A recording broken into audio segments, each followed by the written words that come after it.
വടകരയിൽ അധ്യാപികമാർ ഉൾപ്പെട്ട ലഹരിക്കടത്ത് കേസിലെ പ്രതിയും പേരാമ്പ്ര BRCയിൽ അധ്യാപികയുമായിരുന്ന KC കീർത്തനയെ നാളെ 5 മണിവരെ പോലീസ് കസ്റ്റഡിയിൽ വിട്ടു. വടകര NDPS കോടതിയാണ് കീർത്തനയെ 2 ദിവസത്തെ കസ്റ്റഡിയിൽ വിട്ടത്.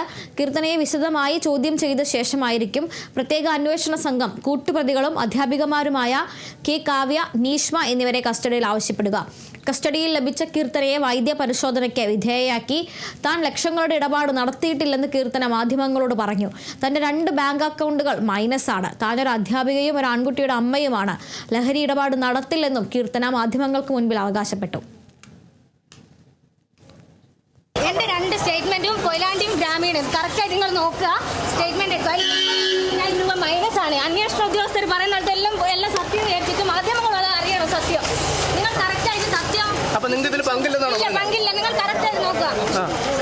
നിങ്ങൾ എന്റെ സ്റ്റേറ്റ്മെന്റ് നോക്കുക. കൊയിലാണ്ടി ഗ്രാമീണ ബാങ്കോ കനറ ബാങ്കോ കേട്ടോ. മൈനസാണ് ലോണാണത്. നിങ്ങൾ MDMA കൊടുത്തിട്ടില്ല. ഇതുവരെ കൊടുത്തിട്ടില്ല. ഞാനൊരു